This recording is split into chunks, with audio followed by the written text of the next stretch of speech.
thank you all for coming. Good to see everybody's smiling faces again. Looking forward to having some good discussions and hearing about the RRCA convention. Also want to welcome Tim. Hi, Tim.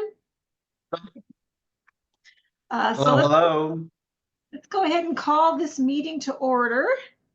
And let's see. Yeah, let's go ahead. Let's just go ahead and get the ball rolling. We'll start with Tim. Oh my gosh, already. Wow. You guys don't have like small talk and drinks and pizza like at my board meetings? No, I've got a drink. I've got a drink. You guys are all business. Let's go. There we go. Hey, I'm super excited, and thanks to Carissa for inviting me. My name's Tim Bentley, and I'm the Western Region Director for the National Board of Directors for the RRCA. And some of you I think I've met, or maybe I know you. Who was here? Who went to convention the last couple? Nice to see you again. I think I saw you all sitting at the table. You guys were the Oregon crew was strong, so thank you very much.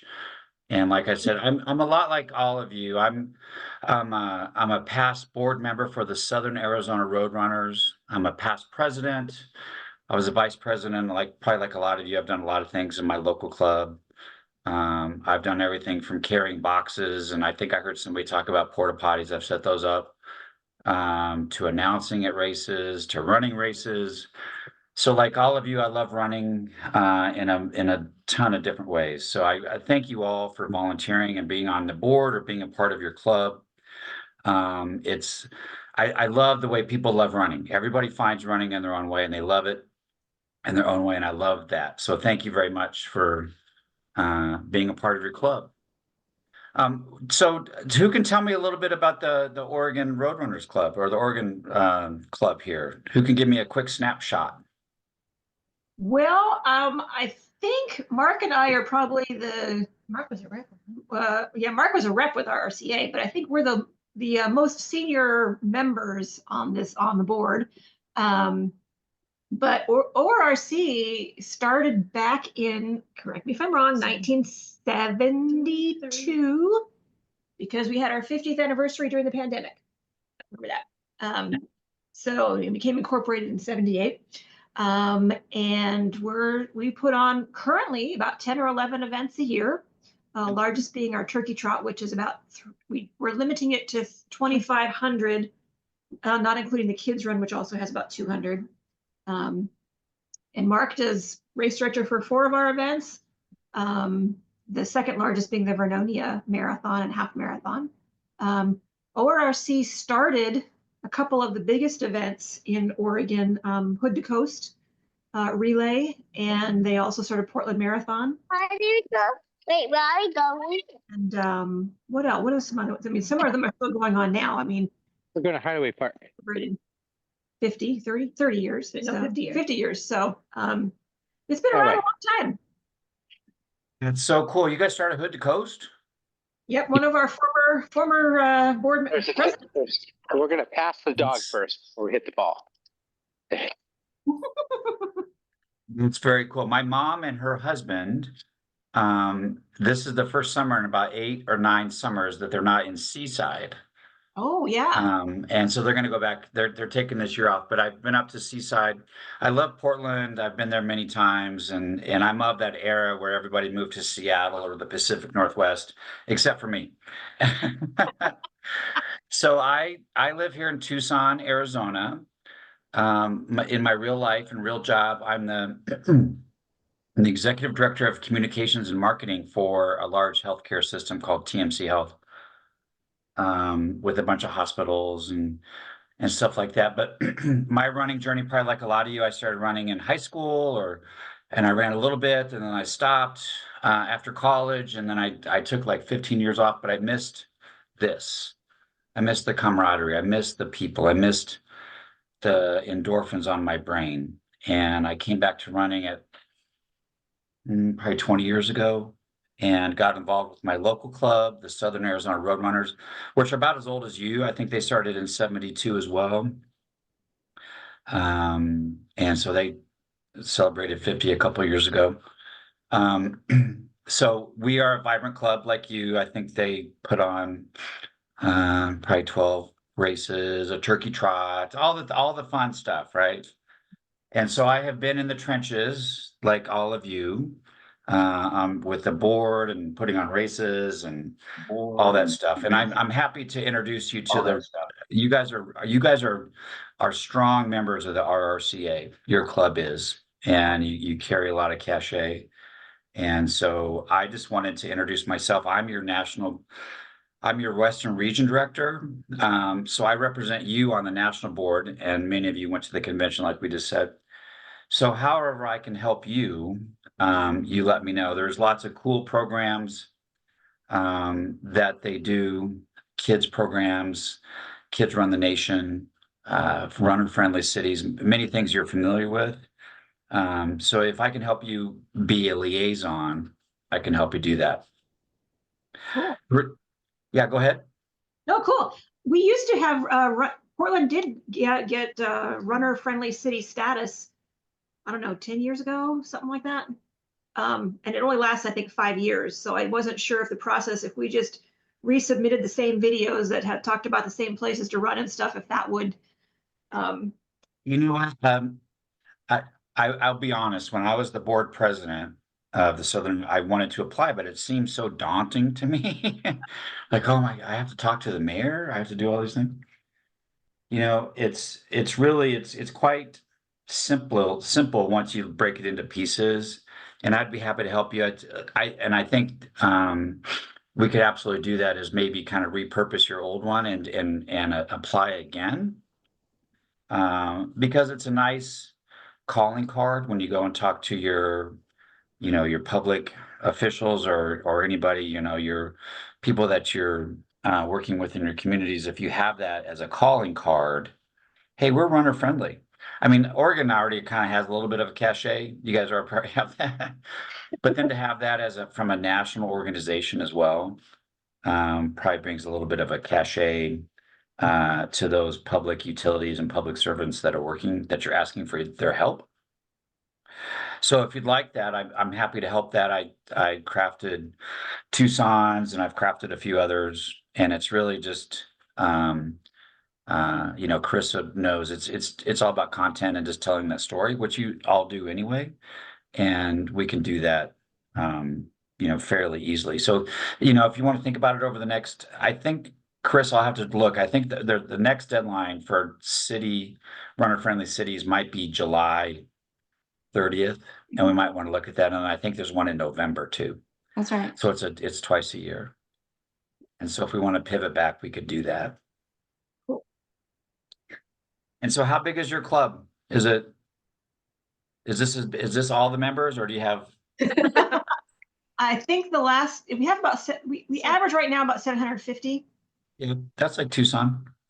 Goes up and down, and it's slowly coming back after the pandemic and racing and things like that.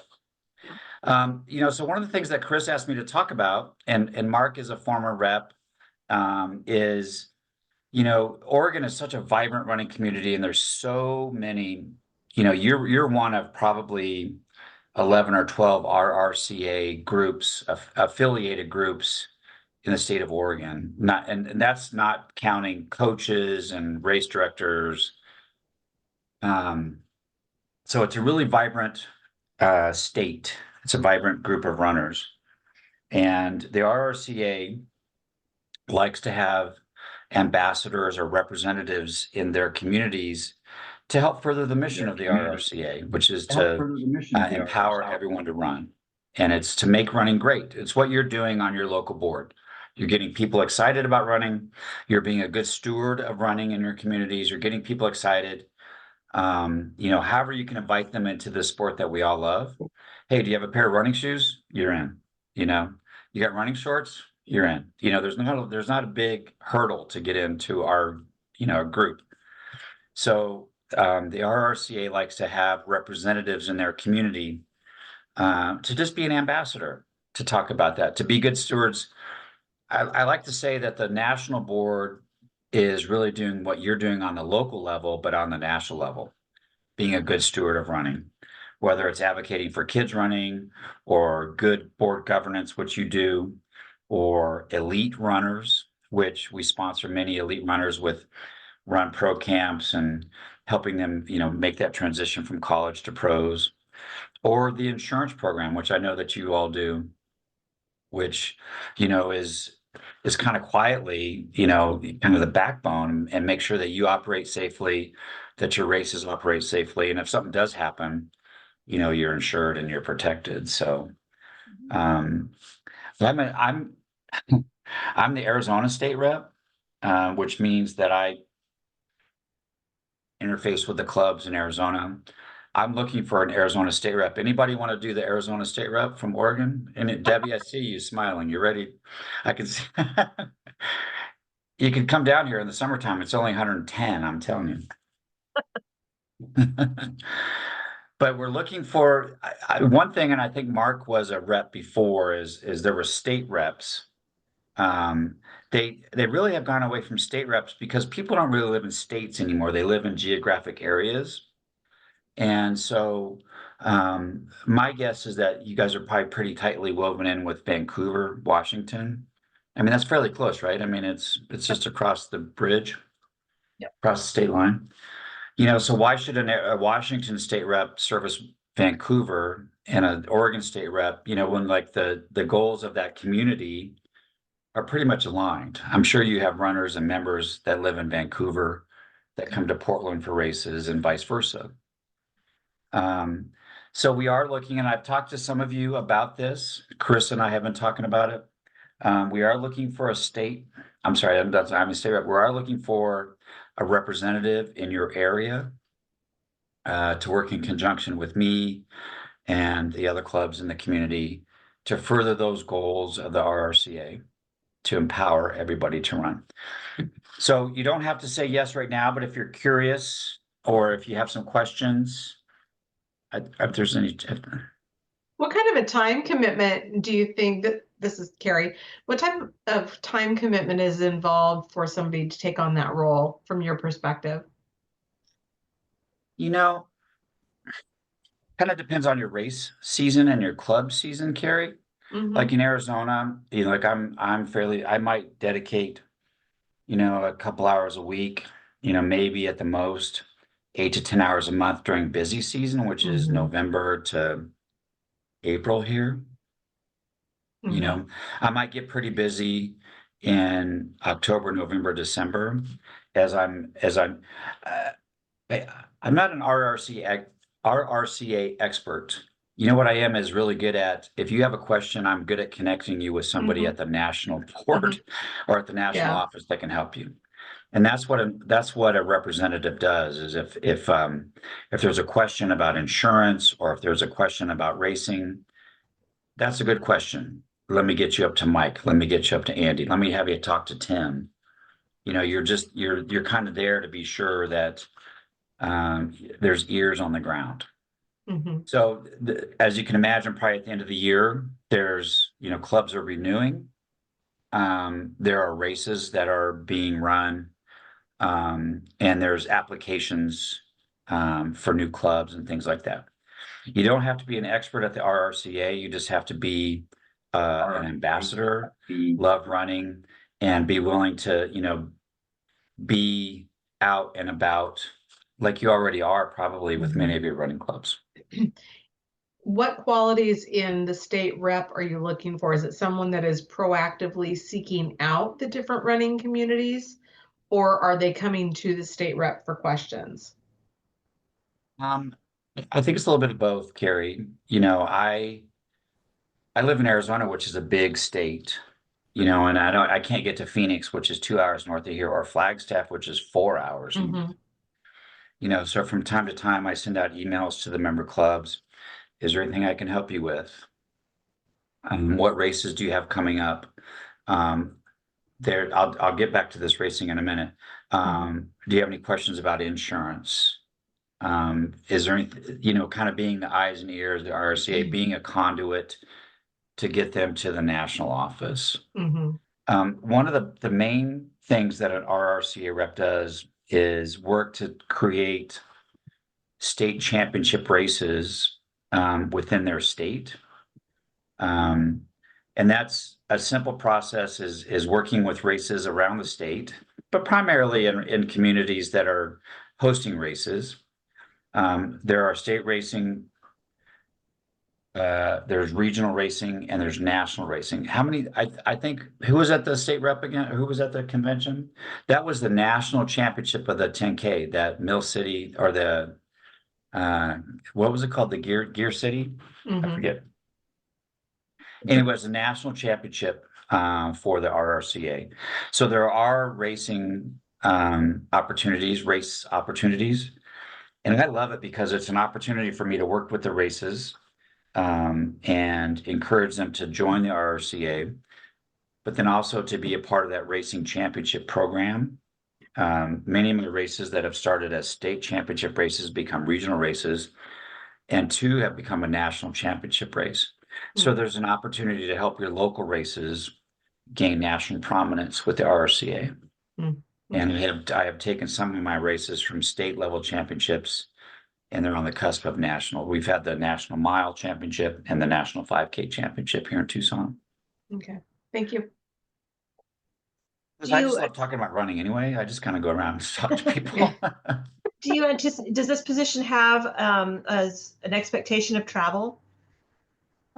You know, not so much. You know, like I said, I live in Arizona, and I think we're the 5th largest state, you know, and it's hard. You know, Flagstaff is 4 hours, so I don't travel that much up there. Maybe once a year I'll get up that way, and I kind of incorporate it with, you know, with my wife, and we go on a little tour. You know, we might get up there in the summertime because it's much cooler. So I sort of kind of build it into my life, but I'm really just being a conduit for the clubs in my community. And I think I was looking at the list today. I think there are 15 or 16 clubs and 17 race producers in your state. And it's just interfacing with them and making sure how can I help you. If there are new clubs that join, is getting them excited about the RRCA. Your members, you know the benefits of it. The insurance is helpful, but also some of the programs. I know Charissa has done a deep dive into the programs and some of the things that we do. So it's really just being an ambassador. And I know it's not called an ambassador, but that's the way I think about it. Is I'm just like, I'm being a good steward of running in my state, you know, in my area. I want people to be excited about running. I want it to be easy for them to get involved. And the RRCA helps me do that. I will, to be honest, when I first became a state rep in 2018, I thought I had to be an expert at insurance. I thought I had to go out to every club and attend every meeting and go to all these things and know how to file papers and all that stuff. And I really, the representative is just, you know, being visible and making sure that the RRCA is visible in your state. And if there's questions, that they're heard and their answers, so that we're good stewards and we're being of service to those clubs. Okay. Thank you. At my very first time, I'm like, well, what do I do next? I don't know that much about insurance. Where can I learn about insurance? And Mike, who's the insurance guy, goes, any questions on insurance you get, just send them to me. You know, that's all you're doing, is you're my ears on the ground, because people won't email. They have it. Hey, what do you know about this insurance? How much does it cost? Let me get you connected to Mike. I think the national office has, what do you think, Charissa, 5 people? Something like that. They have Gene, who's the national director. They have Mike, who you probably interface with the most because you pay your insurance and stuff like that. Yeah. There's Andy, who works with all the reps. So if one of you become a rep, you work with Andy. Then there's the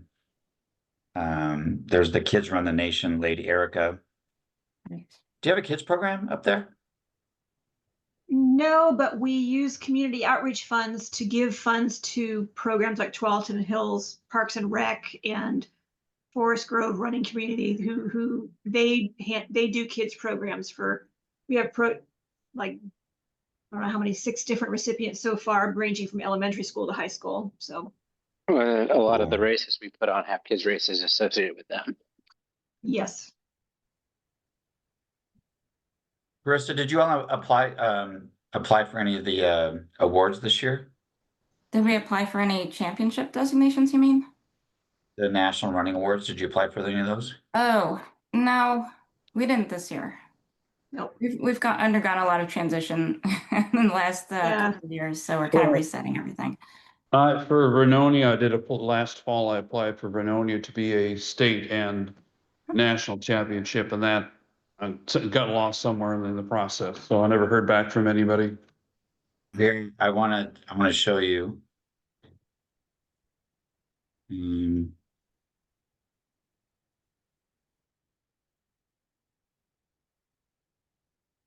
Oh shoot, While you're looking for that, I would like to just mention that Katie has joined the meeting, and I invited her because I reached out to various running groups and said, hey, is anyone possibly interested in this role? And Katie promptly said, I'm interested. So Hey, all right. I know. So Katie and I have, Katie, nice to see you. We shared emails, right? Nice to see you. Nice to see you too. Here, I'll just share the link and you guys can look at it here. Let me grab it. So one thing too that I didn't do very much when I was when I was the board president of my local club, I didn't feel really confident about applying for some of these awards, which I just put in there into the chat. And I think I would encourage you, you are a very well organized club, and you have a lot of the key parts and pieces. And sometimes it's hard to see because you're kind of in your own communities. But when I go to the convention and I see like the other clubs, you guys have your, you know what, together. So I would say there's an opportunity for you to apply for some of these awards, and you don't have to do it today because the convention is coming around. But let's start thinking about some of these things, let's start thinking about, the outstanding volunteer, or, you guys have an excellent journalism and communications program.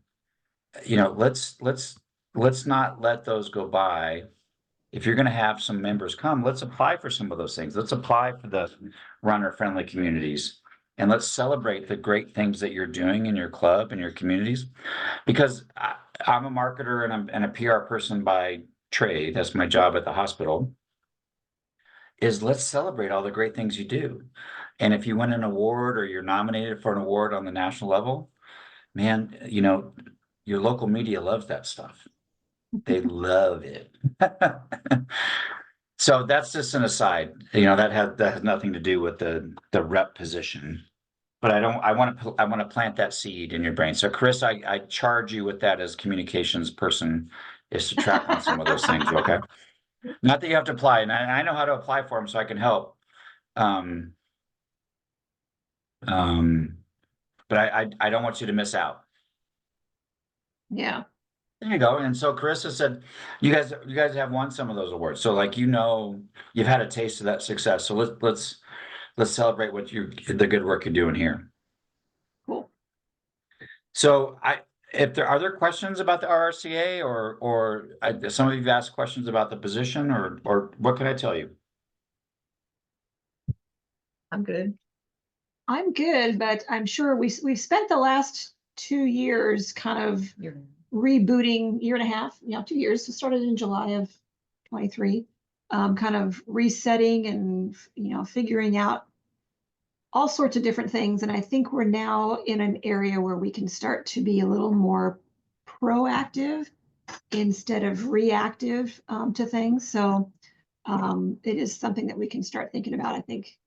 Oh, I know. And I know you got other business to do, and I appreciate the time, but I have been a part of clubs, and it's the ebbs and flows, and it's you can be rocking, and then all of a sudden it's like 3 or 4 years of like, oh crud, what happened? Yeah. And it's, it's hard because on the local level, the board does most of the work, and it's hard because you don't have a executive director who's pushing the employees through. It's like, We got to show up. We got to do the work. So I understand that it ebbs and flows.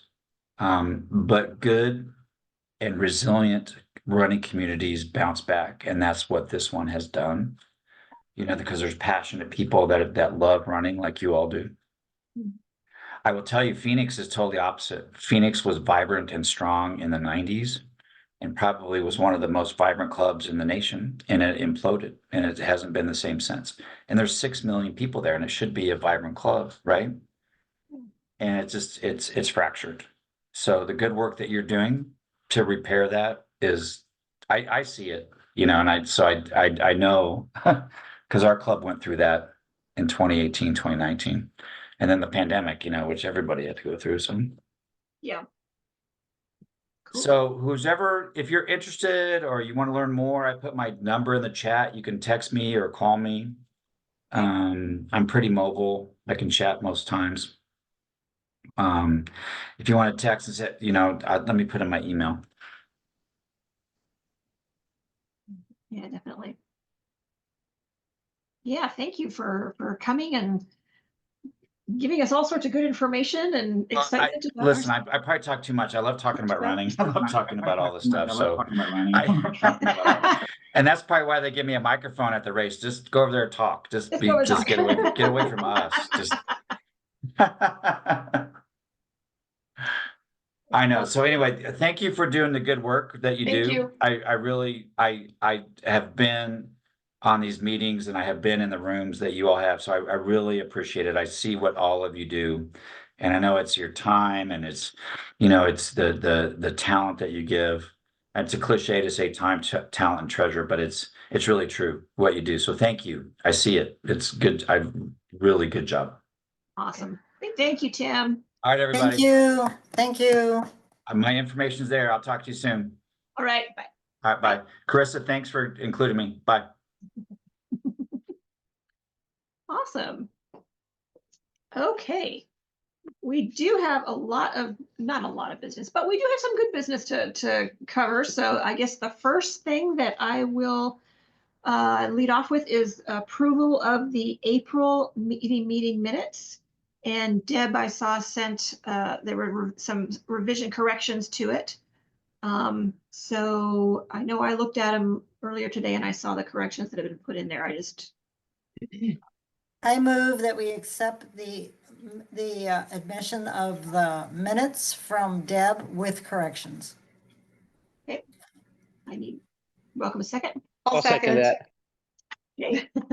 I'll give it to Joel. There you Joel go. seconded. Susan first and Joel seconded. All in Yep. favor of approving the minutes as corrected, raise your hand or say aye. Aye. Any opposed? All right, motion passes. Thank you. Good job, Deb. And then we move on to the treasurer's report. Debbie. Okay, I'm going to make it quick since we have a lot to talk about, but the main thing I'm going to share here, 1 second, is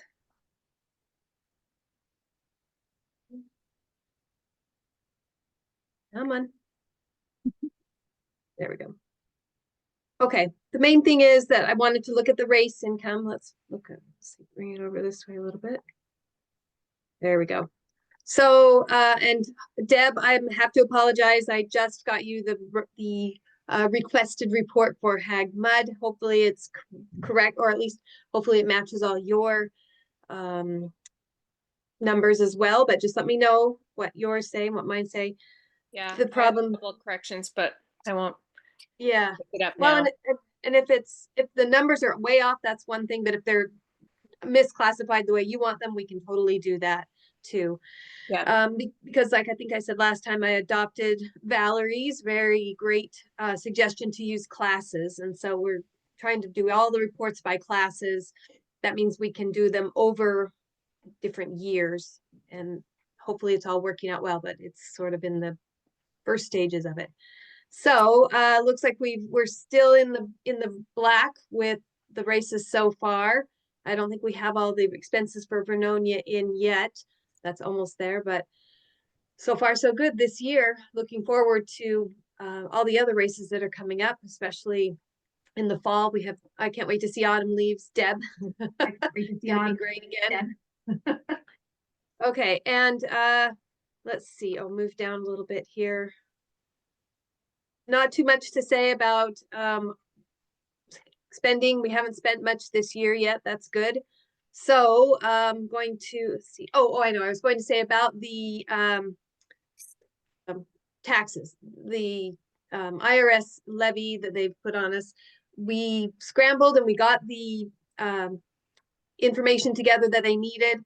I faxed that in. It took an hour to fax. So I watched every second go. I know it was like 50 something pages, but I watched every minute of it go to make sure it all went, and I got the confirmation that it's gone. So now we're just in the waiting period to see what they've come back with, and we haven't received anything. I'm assuming they're going to come back to us by mail, and I haven't seen anything by mail. Okay.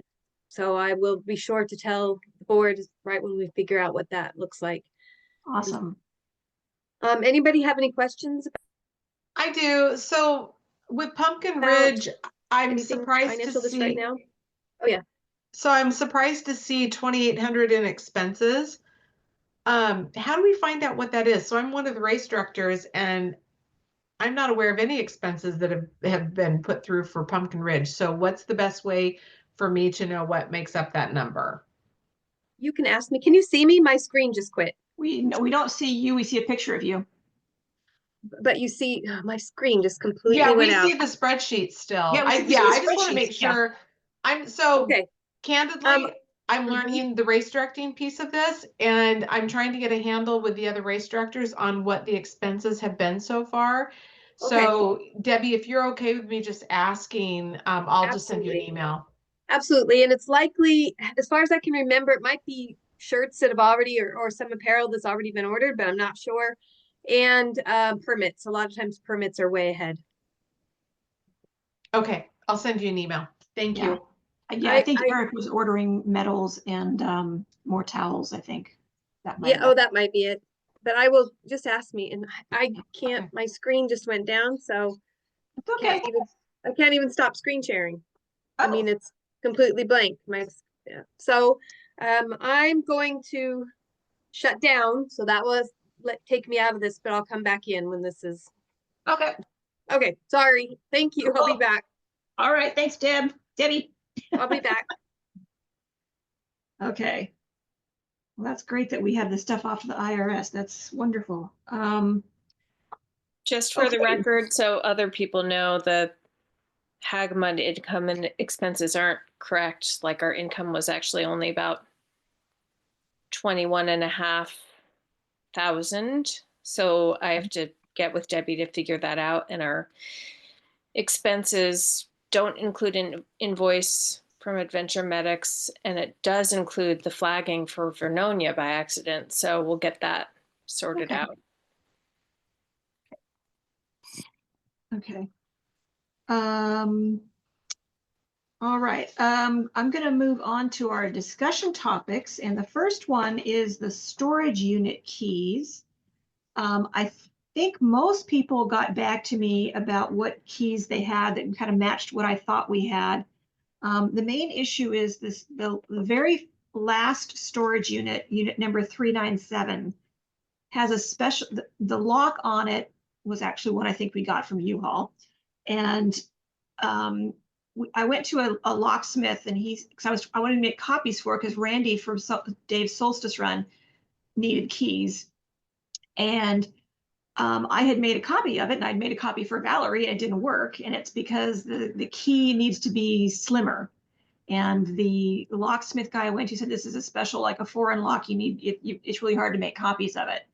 So I guess my question is, I think Randy right now is the only one who does not have a key who needs it to that unit.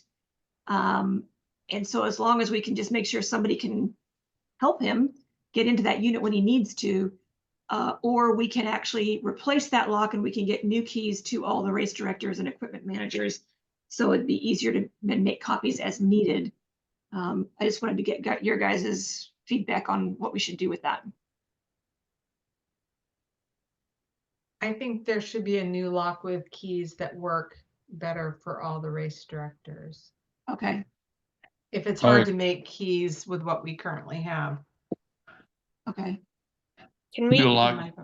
can we get a lock that, and insert have it be the same tumbler as the other three that only have one key?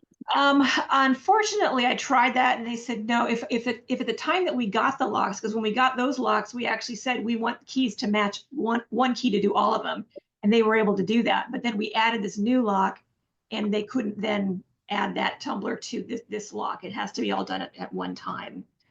So, I mean, the other option is to replace all the locks and get one key to do all four and just make sure it's a key that can be copied, which would be really convenient for everybody instead of having multiples, but it'd be more expensive, but if we could do that.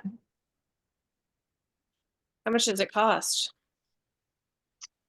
For the place that we go to, which is really good, it's Dave's Locks on TV Highway, and it's $10 per key copy, which is more expensive than if you just go to Home Depot and get a key made for like $2 or $3. But they could, if we did it, get us one lock to do. If we got all new lock, we would need 4 locks. We have 4 units, and we could then get. At this point, we have 11 people who have keys, and so we get 2 keys for free. But if we need, so if you got, if we only needed 1 key for all the locks. But we have to get a key for everybody, yeah. Yeah, but if we got 11 keys maybe, it'd be like $100. I mean, it's not super expensive, it's just more expensive. So it'd be a couple $100. It'd be more convenient though for everybody. It would be more convenient for everybody if we did that. Well, and then you have to buy the locks too. Yeah. And the locks aren't that, I think the locks are like $30 or something each, so. So I think if we got copies for everybody, for all the race directors and the 4 new locks, I think it would be a couple $100. Does every single race director have them, or just one race director per race? Right now, it's just 1 per race. I mean, some races have multiple, like Hal has one, but and Mark has one, but they're co-directors of multiple events, so.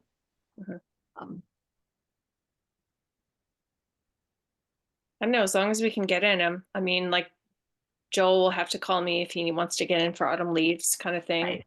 Yeah, I mean, I think we can coordinate. okay. And my vote would be to make it as simple as possible for all the race directors and have 1 key that worked for all the locks. Yeah. And if it costs $200, and if you have to go and get another lock and a key, that's another $50. So it's really only $150 difference. So Yeah. Yeah, all right, we'll do that. All right, I agree. then we'll go ahead and get that's working just my on. vote. Yep. And I'm not even a race director. I just think it would make it easier for the race directors. Yeah, Keep it simple. I like that. okay. Yeah. I'm seeing the consensus of hot heads nodding and thumbs up and everything that we'll get new locks, and I would say let's get an extra one in case we get an extra unit. I was gonna say, I'm gonna go Oh my for God. 5 locks, Five and locks. we need an extra unit, yeah. Thinking ahead, that's good. Okay. Okay. I don't think we need that, but okay. Let's skip and do the other ones first. Before we do the RRCA convention, because I know that's going to take some time and I don't want to limit that conversation. I'm going to skip over to the Monday night workout group pizza coordinator, just give you a heads up. Joe and Fabiola Lopez have volunteered to take on that role. So we have their photos and bios and we're going to add them to the website. And so they will be taking that over. So thanks to them, they've been longtime members and they do attend that one periodically. Also, quick update, the communications workshop, wanted to remind everybody that is on Saturday, May 31st. I believe that's the date. Yeah, May 31st. I cannot emphasize enough, everybody who can make it needs to go to this. We chose this date because that was when most people said they could go. And what I don't want is to have Alan come and all of a sudden half the people who said they could go say, oh, I can't make it or I don't want to make it. And it really is important for us to do this. I know some of us might think, oh, I don't need a communication workshop. I do that just fine. This is just to be helpful and just enable us to all be better communicators amongst each other, both on the board, with race directors, coordinators, all of that. So I really want to emphasize we all need to attend if at all possible. And those of you who can't make it, I know some of you have already contacted me and I know who you are. So, but if you responded to the original survey saying you can make it on the 31st, really expect you to be there so we can have as many people as possible. Okay. And that is going to be at the Brookwood Library. And I'll remind everybody when it gets closer, the Brookwood Library conference room. It's up on the 2nd floor in Hillsborough. Okay, cool. Thank you. The first aid training, we're not doing the first aid training because we couldn't get the conference room or have a space big enough to do the first aid training in combination with the communication workshop. So we'll need to schedule the first aid training at a later point and do that at some point where we have. Who wants to take that? I don't know if somebody else wants to kind of take that on and look for a place or a time or something. That would be awesome to look for something like that. Well, I'll continue to take it because we need I've been trying to find an instructor, and that's been the challenge because I've had a contact. He said he couldn't do it. I contacted Clackamas Community College. They haven't gotten back to me, so you know I'll continue taking the lead on that. Okay. The first step is to find an instructor and then talk to them what kind of space and all of that. So I'll continue to lead on that. Okay, thanks, Mark. Okay, the shirt hat member giveaway. Do we want to do it? Do we have the funds? I have to say I'm kind of going back and forth on this one. The main thing is, and is just because looking at the expense, this would be a pretty major expense for the club if we were going to do either a hat or a shirt for members. And we're talking thousands of dollars. And so, and also with the current situation with tariffs going on, we've been getting different suppliers have been saying the prices are going up and then they're going down, they're going up and then they're going down, and they just can't guarantee what's going to be available or at what price. And because we didn't actually put it in the budget for this year, knowing that it would be several thousand, easily up to $6,000, if not more, depending on what we chose. I'm kind of thinking we don't want to do it this year, but maybe think about something for next year. But I was also the one that brought it to the board last month and said, hey, do we want to do a member giveaway? Let's get all excited and give something away. And so I just wanted to hear your guys' feedback on that. I agree with your thinking, let's, table it, and when we put together next year's budget, definitely put money in for that. And then we can decide, hats, shirts, whatever. But I think, to be prudent, let's stick to our budget, and budget it for next year. Okay. Yeah. I agree to table I it. do think it's really worth considering what value this is giving to our members too, because I mean, I think sorry, to me, it's like, I don't want another shirt. Yeah. I sort of said that in the email. So I think it's really worth considering that. If it's something that we're hoping is going to help advertise the club, then it really needs to be a product that people are going to want to wear. Yeah. Like I would get another jacket like the 1200 Club. Cause I have the old style. Like I would rather have that or a hat, not a t-shirt. So I think maybe we need feedback from the members or just to figure that out. And what we had set up a draft in Run Sign Up where it was one of the things, it's kind of like registering for the member picnic. It's free, but you have to register. So we could ask them, what size shirt do you want? And here's where you would pick it up. And we could also say, if we wanted to, again, this is to be for next year, we could say, do you want a hat or a shirt? If you want a shirt, there's a size. If you want a hat, here's a hat. And people could choose what they wanted. We could do that. And that way they only get what they want. And people who don't want something don't have to register for it. And we don't have to purchase it. So anyway, that's just something to think about for next year. Yeah.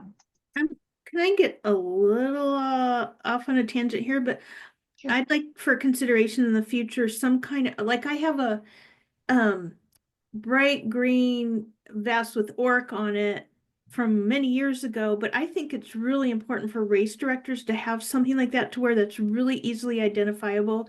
Because when you need to point to the race director, you go, oh, that lady in the bright green thing, And Mark got those. They are in the storage units. Oh, great. awesome because yeah, I think that's so important to be able to easily pick out that person and, you know, send people to help. Mhm. Cool. All right, so next year. Thank you. And We already that's got the it. IRS resolution update. So Okay. back to the. So let's go to RRCA. Let's talk RRCA. I want to hear all about it. Who wants to start us off? Mark? I'd rather talk the least about this because I mean, I just had I'd rather give the new people a chance to share what they have, except because I've been to conventions before and they're always such fun because you're spending time with people who love running as much as you do. And that's just a joy.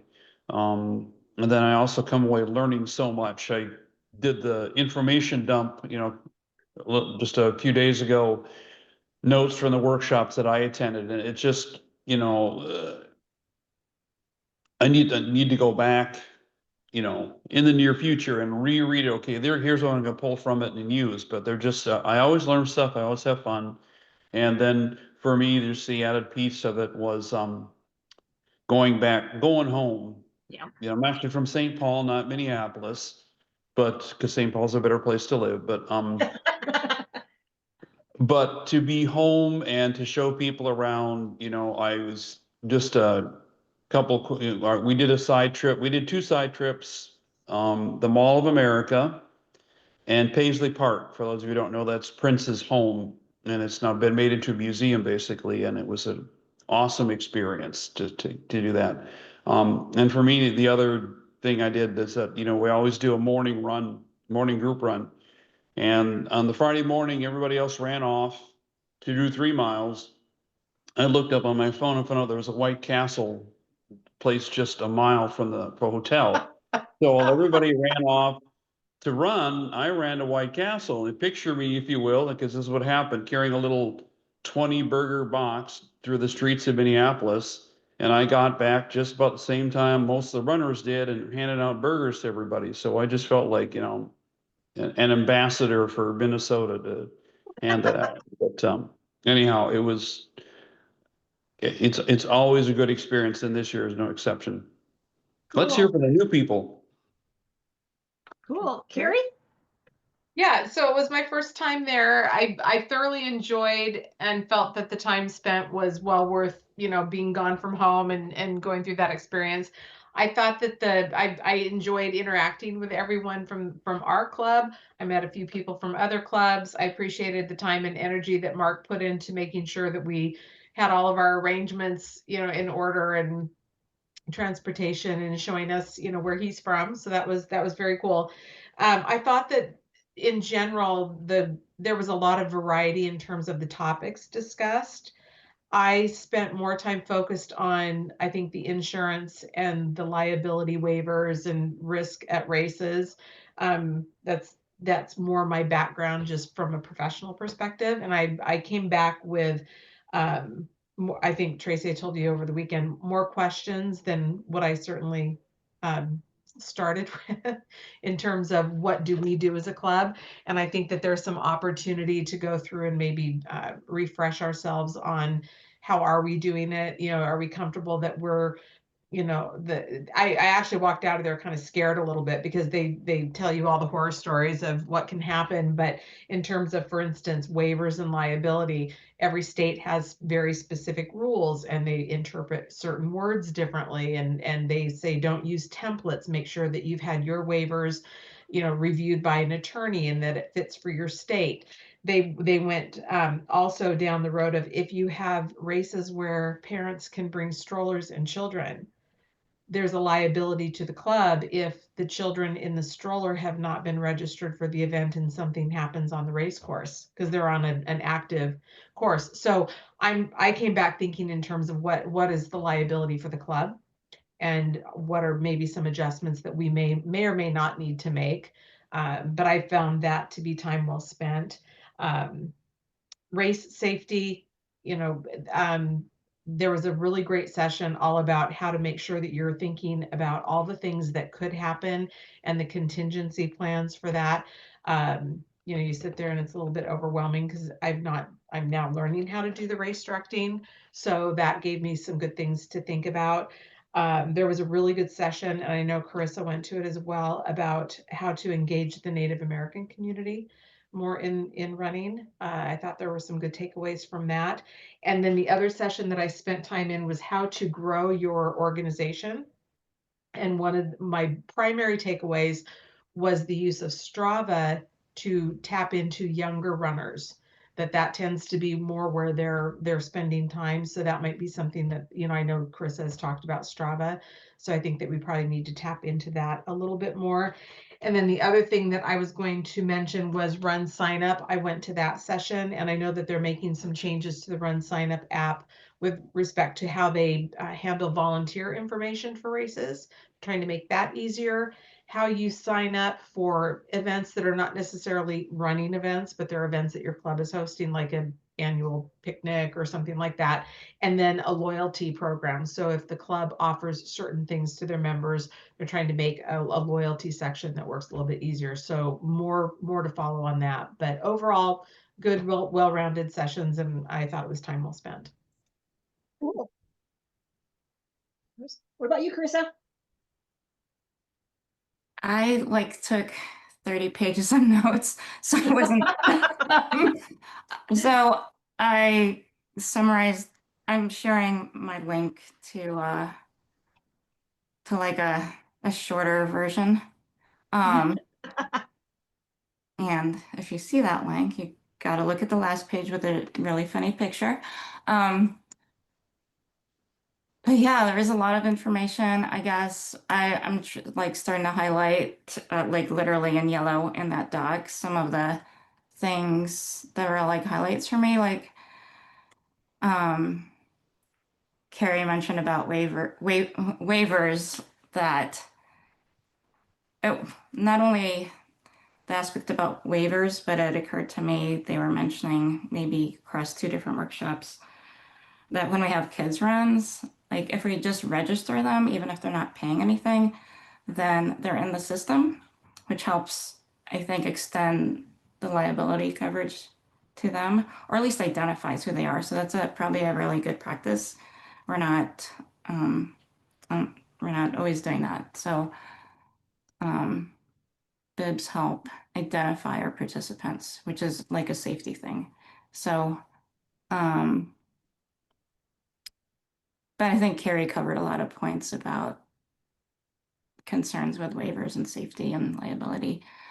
I really enjoyed the sustainability workshop. That was a case study on Grandma's Marathon, although that's a pretty unique event.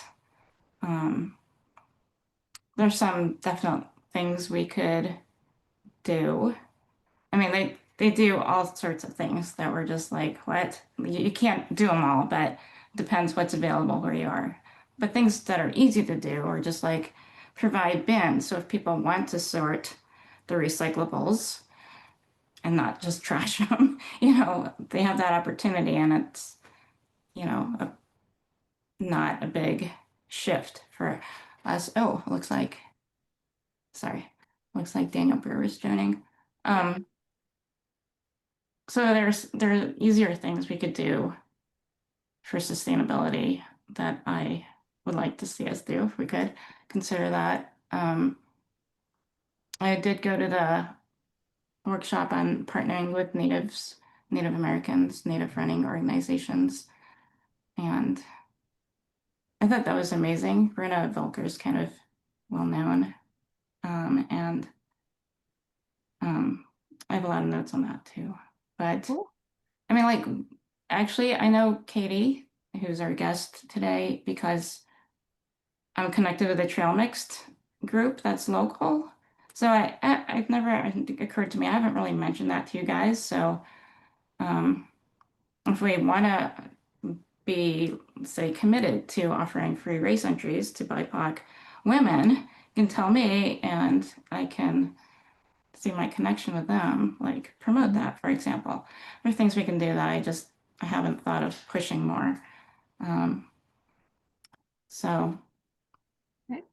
Yeah, and then there was another workshop that was about making group runs more inclusive.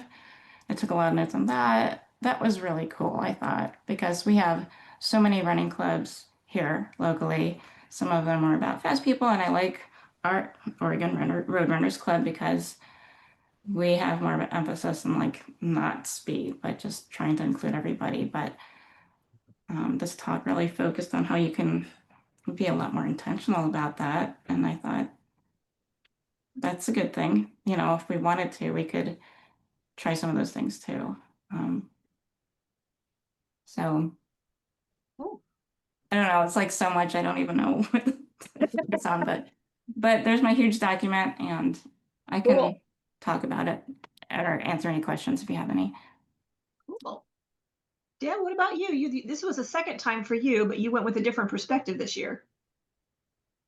Yeah, I mean, first of all, like Mark's notes that he took were amazing because I haven't typed mine up yet, but like these were my notes, like scribbled on paper. It was like fast and furious. Joe Judman made a comment because he had to leave that he was one of the things he talks about in his is that he really loved the Boston Marathon race director Dave McGillivray's workshop, and like what a treat to be able to listen to him speak about being a race director. I mean, the guy's he was just so entertaining, and there were just little pearls built in here and there. Let's see, I'm getting some reverb. Sorry, guys. See, everyone who's not talking should mute so that the reverb doesn't happen. So I went to a lot of the same ones that Mark Barrett went to, like risk management. I went to a smidge of the run sign up one and was, I had left to go to like a yoga workshop because I needed to decompress a little bit. Let's see, the crisis one that Mark went to. So I just felt like that beefed things up. I think that the social aspect is great. Debbie, I want to tell you that there were some hellos from our friends from Alaska and Georgia that we met last year. They missed seeing you. They're like, where is she? So, and like the yoga instructor from last year also. So I did go to one personally just because I thought it would be interesting, which was the pelvic floor dysfunction by a physical therapist, and she was super engaging, really interesting. You know, it's more useful for like a coach because she was talking about, you know, don't normalize symptoms that people have. It might be common, but it's not normal, etc. So like referring people on to therapists. So I just thought that that was really enriching. At the same time, it was the Native Women Run workshop, and Carissa said that one was so good, and I was so torn. I was like, why do they have to have two great workshops at the same time? So yeah, really fun time. We should send more people.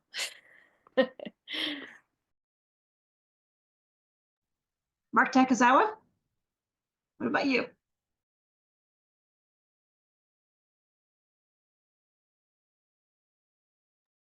You have to unmute. Mark, are you talking to us? Are you there?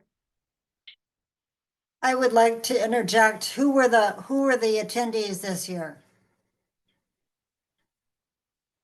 It was Carissa, Deb Brown, Mark Barrett, Mark Tekazawa, Carrie Fleischer, and then also Joe Judman, who I think paid his own way. Thank you. Mark T? All right, can you hear me now? Yes, we can. Okay, so this is my first time that I went, and what I took back was talking to all the different members. They all have their stories, and it was very entertaining. But I noticed there were a lot more of the older crowd, so longtime runners, and I didn't see a lot of young ones. So I took that back. And then for the breakout sessions, I did some of the same ones that Mark did, but the run sign up, what they have on the horizon is very interesting. I did a Training Peaks one.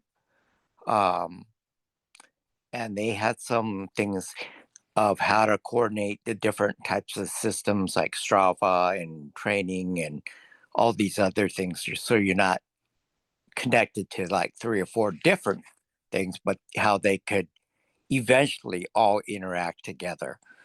Another one I did was growing the kids programs. I don't know if that pertains to us so much, but it was interesting to see how other parts of the countries are growing their youth movements. So, and then I think the last one I did was one on from a chiropractor, and he was doing like injury prevention. So that was interesting too. So, and I don't know if we have anything on our websites or anything like preventing shin splints or injuries or common running injuries is basically what he talked about. So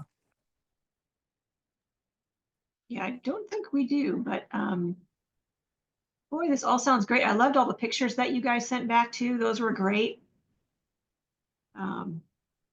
So, well, think about next year who we want to send, and it's in Virginia next year. So lots of good information. It Yeah, includes guaranteed entry to the Cherry Blossom 10 miler, which is like sold out right now. So Ooh. it's the same weekend as Vernonia next year, so I'm definitely out. So Oh, I'll be busy bummer. with Vernonia. So Okay. but Okay.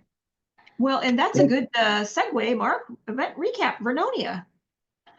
well, just I just to tie that up, I think of course our club did host or attempted to host the convention, and then the pandemic hit and it was canceled. And I would like our club not next year, but in the next few years, I think we should bring it back, put in a bid for it, and I would, want to be part of it, take a committee definitely to do it. But I think we should do that again, soon.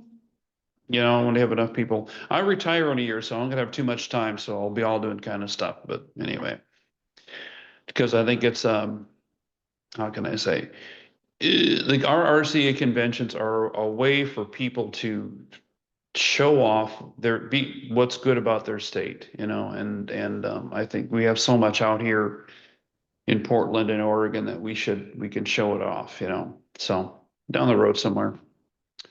Recaps, Vernonia, I'll keep it short since I sent a long report. I guess it's kind of a tale of two cities here, tale of two races, because in reverse order, Hagg Lake, it just worked. The weather was good. I had too many volunteers. Everybody had a good time. We added a kids run this year. They had fun. Gave away a lot of free stuff. It just worked. And I really have nothing more to say than, Hagg Lake 50th anniversary. And I've been the race director for 30 of those 50 years. So that just makes me feel old. But it just worked. And I really have not much more to say about that. I know the numbers were slightly smaller than the numbers are down from last year, yeah. And what's noticing the one that's down is the 10K, and I think part of it, if there's some way, bring back the 10K series, and I don't know what that looks like or how it happens, but I think that the 10K series, brought, for Ralph's Run and for Hagg and other events, it brought people in, and I think that's something maybe to investigate for next year. I don't know how that would work or if it would work, but to bring back the 10K series, because I think that would boost the numbers for Hagg and for other runs as well. But Hagg mostly worked, looking at as a race director. Vernonia, there were some mistakes, some mine, some from other people, and I sent a detailed report to everybody as far as what happened. And I guess just, I won't go into it since I've already whatever I sent an email, enter that into the official record, as far as my report, instead of me rereading all of that, just say, enter that as a report. And I guess I guess I offer that as an example for a good report, in the sense that I think we as event directors need to own our mistakes. You know, nothing that turns people off, like you screw up and you deny it, or you know, minimize it or whatever kind of thing. And I think, you know, if you read through it, I think, you know, I do I own the mistakes, and I also acknowledge the things that were beyond my control, you know, but I think, you know, it's as an example of a good report. It's all there. Just a couple footnotes. There were two medical incidents, and so I emailed Adventure Medics and asked for their reports. They sent it back to me. Of course, they delete the, you know, name and all personal information, but, you know, to summarize what happened. Again, for concern about waivers and, you know, liability and all that. And there were two incidents. One, a runner that was bit by a dog in or near Anderson Park. She was treated and kept on running. She finished the race. So, you know, nothing's going to stop her. And then, of course, we all know Judy was had a syncopal episode at the finish line, and you know, they called the ambulance and all that, but she's, from what I hear, she's fine and recovering well. And what I take from both of those two events is the system worked, because, like, you know, we talk about live from the convention about, you know, planning for contingencies. What happens if something goes wrong? Well, we had medics in place, we had communication in place, and the systems worked. And I find that reassuring, you know, that both things turned out okay. And I don't anticipate either one turning into a live, you know, being sued for anything like that. But you know, people were cared for, unforeseen events were handled, and I take that as a good thing, and, you know, as a good model for all of our events. So, Cool. Any questions about either one of those two? I wanted a whole lot of detail, you know, in my written report. So, Susan? I just wanted to say that, like, your medic lady with Judy, she was there on the spot and she was amazing. She was sitting there. Besides Judy, she was at mile 21 when people were having a hard time and really taking care of them. She was unbelievably great. yes, I've worked with her before for you know, because Adventure Medics, they do a lot of Go Beyond and other trail runs, and I've worked with her before. And yeah, she's been doing it for a long time, and she's one of the best. She's really good. Susan? I just want to say, good for you to have adequate medical care there. Marathons are a big deal. They're long races, and I'd probably need a couple medics if I tried to run one.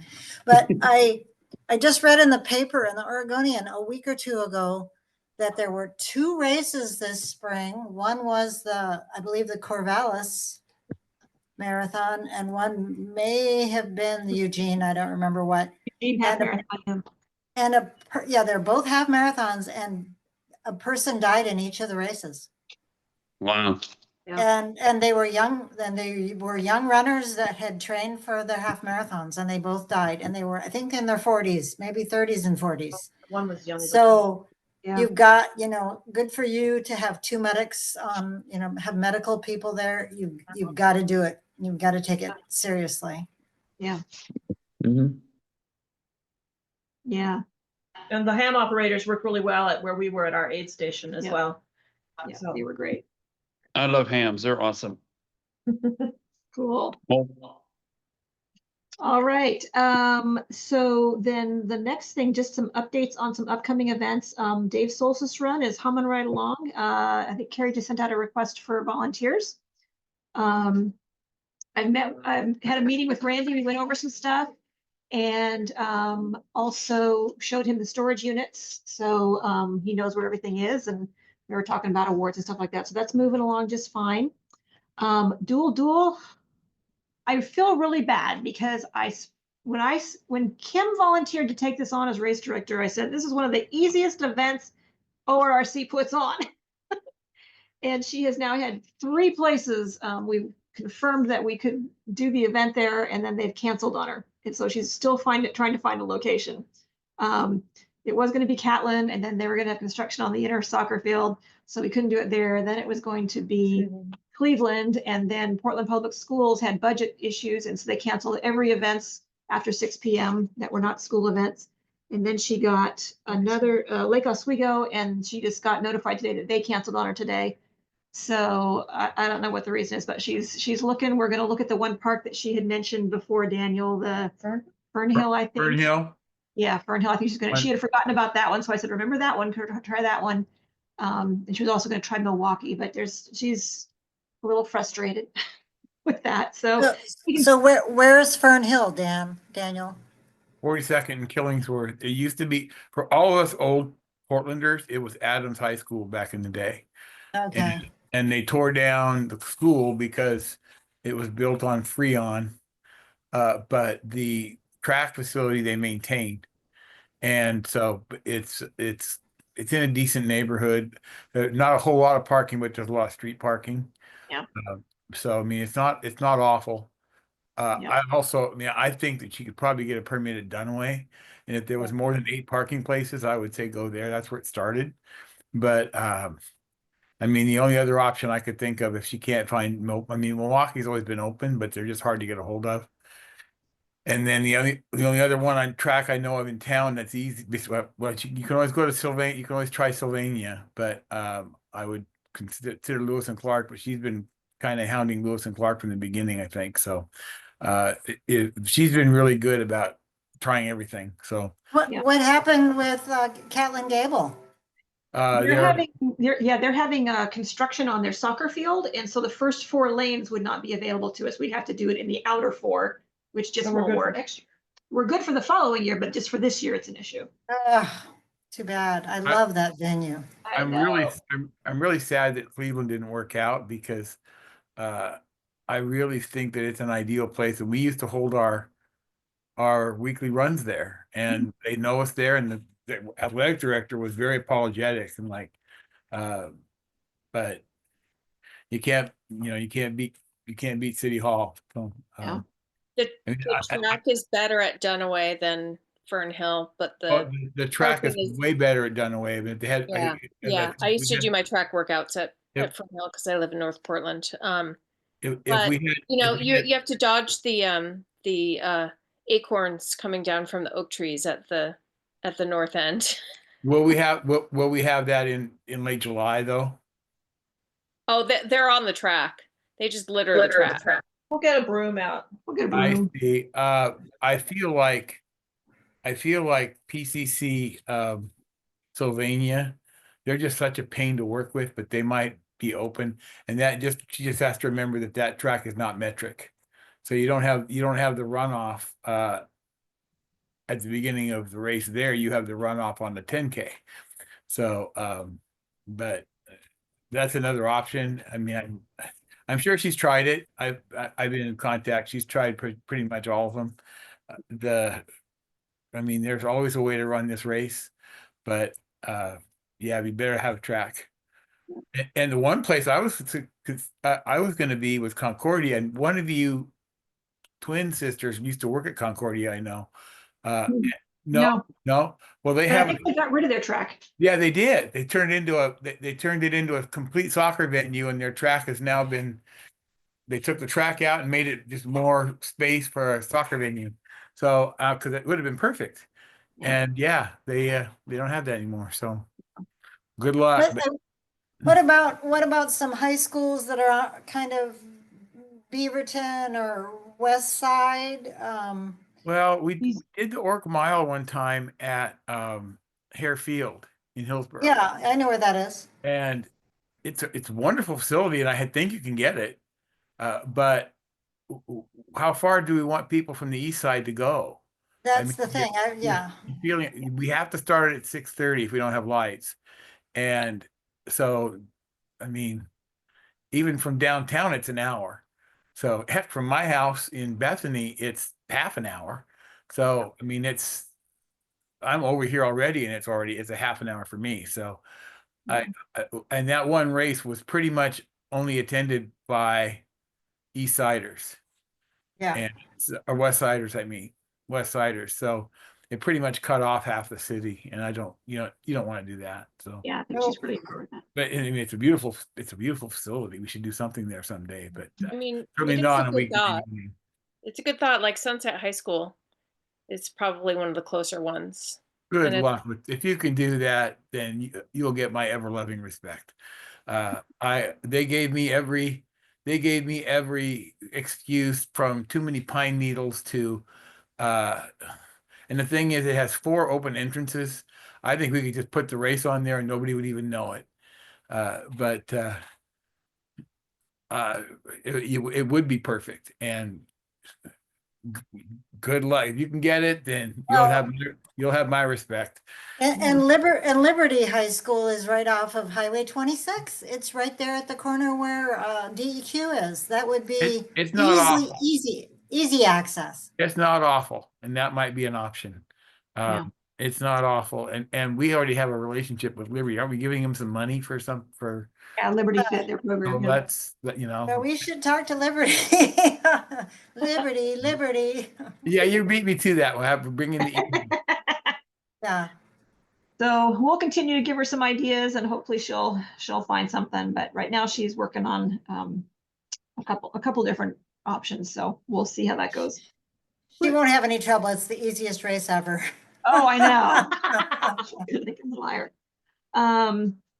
Pumpkin Ridge, Carrie, you already talked a little bit. How's that going? Going pretty good. It looks like the permits are all moving along.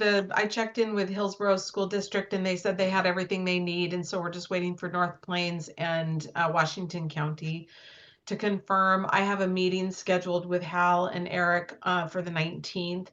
And actually, it was interesting, Debbie's treasurer report, because one of the questions that I've had is, what expenses have we incurred for like metals and towels?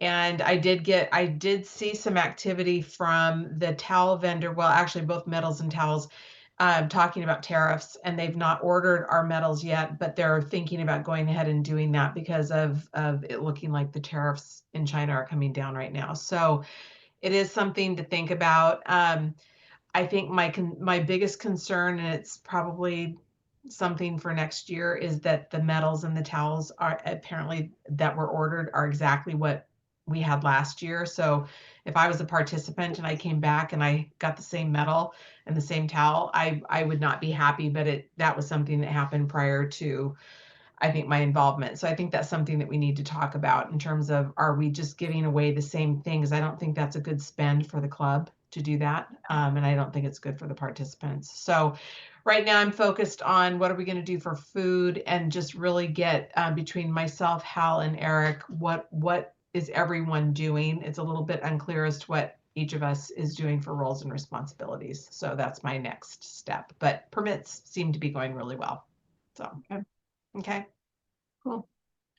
I don't need to go into a whole lot of detail of it. Best Damn Run, I just had a conversation with Melanie. They do not want to do the half marathon. They just want to do the 10K for the Best Damn Run. For multiple reasons, but primarily because as new race directors, they wanted to keep it simpler. And you would need a lot fewer volunteers and logistics on the course going back and forth. And so we said, even though it's on the calendar as a 10K and half marathon, we would be fine if they just wanted to focus on the 10K. We've only had the half marathon for 2 years. And we had 20 people the first year and about 40 the second year. So I thought, not a problem. We'll just focus on the 10K and keep it simple for them, and they can always add it back if they wanted to. But I might add one thing on the dam run, and I agree with you. I think a 10K is the right call, but that race for years was a 15K, and 15K starts perfectly at Promontory, and so there's actually a staging area for a 15K. So someday, if they want to do that, there's actually a precedent for it, and it's actually a very pretty run. But I'm with you. I think let them they're new race directors, let them run what they're comfortable with. I'm just glad we're having an event. Yep. Everything else is, so that's everything for this. Is there anything, you guys have been great. I just want to tell you, I really appreciate you all. You know, it's like what Tim was saying, you guys are just fantastic volunteers and fantastic partners in everything that we're doing right now. And I just appreciate all of you. So kudos to all of you for everything you're doing and continue to do. Did you guys have anything else to contribute for the meeting before we adjourn? I'd like to make one just really brief comment, if it's okay. Mhm. And I apologize, and I want to thank everybody for allowing me to step back. It doesn't mean don't get to run my mouth a lot anyway, but and I don't know. I apologize for I had a signing today, so I apologize for missing the Tim's chat about RRCA. So you may have already decided all this. But I was a RRCA state rep for 8 years, and 2 of those years were as a dual Oregon and Washington rep. I can just tell you, I had a kick-ass time doing it. Of all the things I did for 30 years, 35 years in the club, apart from the ODR, running the ODR, it was the most fun I had, was being the RRCA state rep. Just being able to travel to the club, staying in touch with the whole state, and just being able to put on those great state meetings we used to have. I really had a good time doing it. And I hope that I also wanted to get away from the idea of having ORRC be, it almost seemed like a birthright for us. Carissa posted the last several state reps. We've only had one that wasn't all of them have been members, but only one wasn't a home club member of ORRC, but nobody else stepped up. So, and I tried to get other people to get involved. But if you're considering it, man, it's a fun gig. So consider it and just make it what you want. They're not going to put a lot of pressure on you to do it any special way. It's fun. So I would just say, if you're considering it, consider it. Cool. Katie. Katie's considering it, so that's why she's Katie's not there yet. And I wanted to ask you, you talked about the ODR, and I don't know what that is. That's the Oregon Distance Runner. It's our old magazine. And if you go to our website, okay. We do have the old copies of it. But we've gone to an electronic newsletter now. So it's a different version of it. Yeah. Okay. Well, I like print, and I like writing, and I like magazine layout, so maybe I wouldn't hate it. But thank you. I appreciate that answer. I did it because nobody else would. And I'll equally say I had just as much fun doing that and starting the web. The problem was I did all that stuff at the same time. So in the late 90s, I was kind of Mr. Orc, and I got, by 2000, I got burned out. But I was doing the website, the newsletter, president, 4 races, and I swore I was going to do that before I started having kids. And thankfully, I had kids, and now that's my focus. So I feel like I did my stretch there. But on the other side, those projects were a lot of fun, and the state rep was, as I say, just getting to get to meet the other clubs was fun. We held state meetings around the state, and we held 2 really good, and I think the Twins were involved by then. We had a couple of state meetings up in Vancouver that were Oregon, Washington combined meetings we held at the Doubletree up in off the Key, on the other side of the bridge. And man, we had great speakers and just a lot of fun. And you get to do it however you want. That's the fun part. You get to, so if you're considering it, then I think you'll have a great time. Okay. All right. I wanted to know if there's any top future meeting topics before we close, just because that's on the agenda. People have anything they need to throw in there at this time? Actually, I think one of the things that you mentioned, because I've been contacting a couple of you about if you're going to run for the board, stay on the board and stuff. And one of the things you mentioned was follow up to what Daniel had done. I don't want to say it wasn't strategic planning. It was SWOT analysis. That's the word I'm looking for.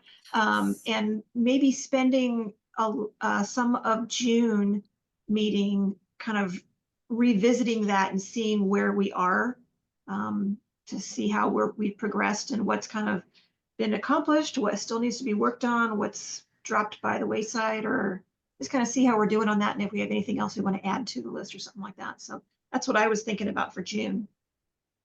Carissa? I think I had that. I think I had that somewhere. Okay. Would there be room for me to follow up on like logo guidelines? I think that would be really good for a race director meeting. We haven't had a race director meeting in a while. So because the board members aren't necessarily the ones who are doing the logos. It's more the race directors who are saying, hey, I got a new logo for you. So I think that would be good. We can schedule a race director meeting for those who are considering that, or some have already done it. So it's kind of, I know. the horse has already gotten out and whatever. Actually, do race directors meet on a regular recurring basis? I don't even know. I just realized. No, they used to. They used to have quarterly meetings, but we haven't really done that. They met once in September right after the transition, and then we met again last year at some point, and I forget what date it was, but yeah, we haven't really had any scheduled meetings at this point. I would like to have them meet on a more regular basis, just to communicate a little more effectively with them. I mean, a lot of the race directors are on the board, but many of them aren't, and so I want to make sure we're getting information to them, and I think that would be a really good thing for them to have to know about. So we could ask Mark to schedule one, and that could be a topic. Yeah, for sure. So when it comes to insurance, the waivers, liability, things that came out of the convention, do we want to put that as a board topic or a race director topic? I think that would be a good race director topic too. Okay. I think when you renew your event in run sign up, one of the things you have to do is review your waiver.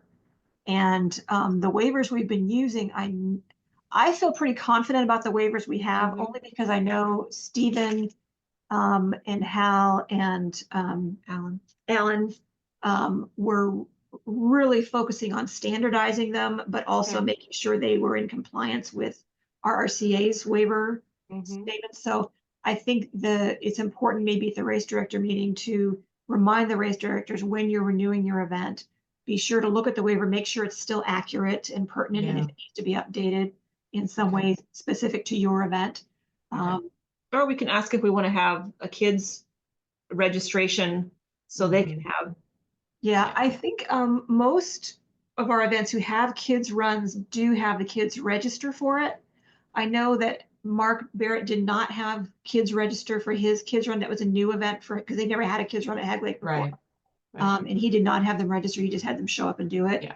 I think having them register, even if it's free, is a good idea, just because for liability, those types of things. Yeah. I Okay. think that's important. Okay. Thank you. Yeah.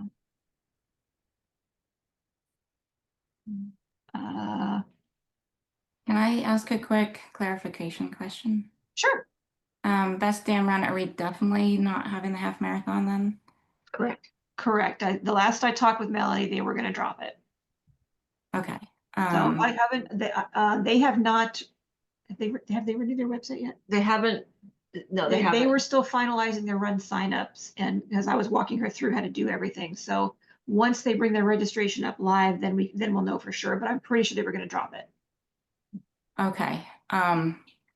Just asking because, sometimes third parties have it on their calendar based on like having looked at ours or just repeating what they saw last year. So when it's final, I'd like to know, because then I'll tell like Run Oregon or whoever else might have it out there so they don't publish the wrong information. Yeah, and we'll definitely also put it out in our e-newsletter, the middle of the month one that says, hey, quick notification change for all you guys who are thinking about it. And we did that for Duel, if you noticed it. It says that this is only the relay this year. There's no solo runs in Duel this year, because Kim just wanted to keep it simple. And just have that one for her first year doing it. And then she might add them back, but for this year, especially because it has to start at 6:30. Well, depending on what time.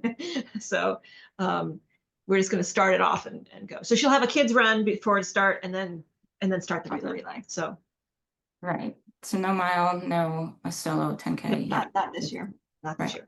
Susan? Debbie just answered my question. I was wondering, since Debbie got cut off in her treasurer's report, did we want to hear a little bit more from her? But she said she was done. So I'm gonna lower my hand. Oh, one thing we could do for the June meeting, we keep talking about it, but we haven't been doing it. Debbie and Adnan, if you could do their thing with the investment thing, that would be great. Totally. Well, cool. Thank you, everybody, and good meeting. It was great seeing many of you at Hagg Lake this last weekend. My mom and dad both enjoyed meeting a lot of you. So we will see you then. What's our next event? Next event is Dave's Solstice Run. So hopefully we'll see you out there. Otherwise, have a good start of your summer. Have a happy Memorial Day. Happy Memorial Day. Hey, Carrie, how did the race go for you? I didn't get to see you at the end.